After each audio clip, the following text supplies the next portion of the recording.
Good afternoon, everyone.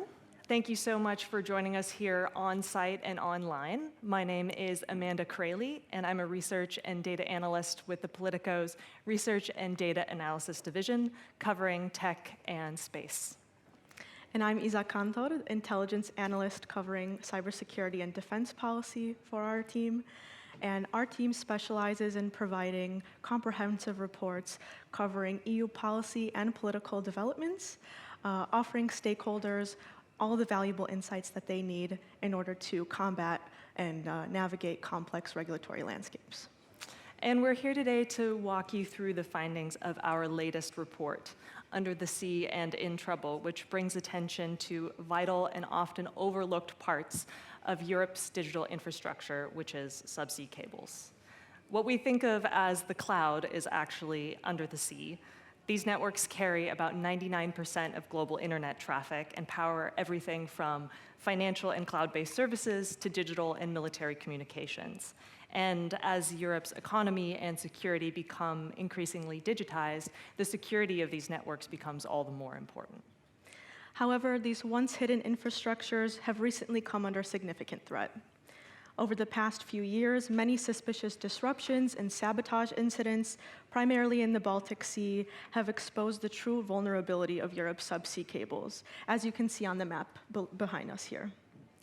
These disruptions highlight just how geopolitical tension is increasingly playing out beneath the waves, with strategic ambiguity and hybrid threats becoming the new norm. And as Europe faces mounting pressure to defend these vital digital lifelines, the EU, NATO, and even the private sector have responded accordingly by shoring up and intensifying both security and resilience efforts. We've seen multiple EU-level recommendations emerge on this matter over the past few years. The most recent one is the Action Plan on Cable Security that was released this past February. And in addition, collaborative efforts that NATO is putting forth, like Baltic Sentry, have also come into the fore. But despite these initiatives to improve cable protection and also establish rapid response mechanisms, many challenges still remain. There's still significant gaps between awareness and action.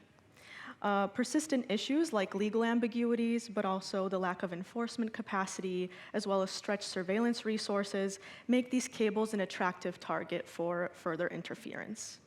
And on top of this, the fragmented international maritime law, the fragmented nature of this, means that hybrid attacks often go unpunished, leaving Europe truly vulnerable.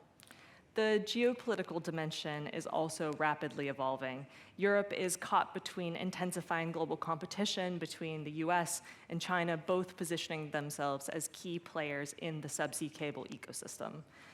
While the US has really pushed for the EU to reduce its reliance on Chinese infrastructure, Europe is understandably wary of American tech dominance, and this tension complicates efforts to ensure European digital sovereignty. So as policymakers, private sector stakeholders, and other international partners come together to address these risks, the key takeaway is clear. Protecting Europe's subsea infrastructure requires unified, cross-border strategies and investment. The risks in this domain are very real, but there's a significant opportunity to truly build resilience and secure Europe's digital future. If you're interested in diving deeper, Amanda and I are about to lead a short workshop on this exact topic during the upcoming break. We'll also be in a separate meeting room upstairs where we'll discuss the practical steps for securing subsea infrastructure and also take any of your questions that you may have on the geopolitical but also legislative challenges that remain ahead. We'd love to hear your thoughts and also engage in a more interactive conversation, so please do join us. If you take the stairs and head out left, we'll be in the back room, all the way in the back, and we'll be behind the bright green curtains. And if you would like to get a taste of what our Research and Analysis Division does, please feel free to scan this QR code provided here. Whoops. Yes, this QR code provided here. Yes, please join us upstairs. For now, we'll take a brief networking break until 4:40. We will then resume with Disinformation, Foreign Interference in Focus, moderated by Politico technology reporter Eliza Grisky. Now, before you head off, a very quick reminder, come meet our pro team in the networking space, enjoy the very engaging and interesting installations of our different partners that we have for this event, and connect with your fellow attendees. Thank you so much.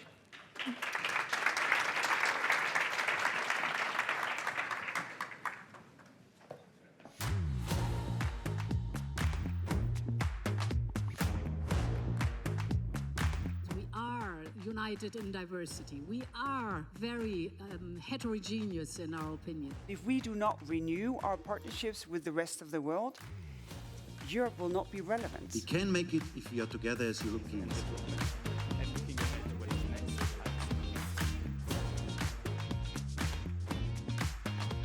Do you genuinely believe that countries will manage to reach these very ambitious targets?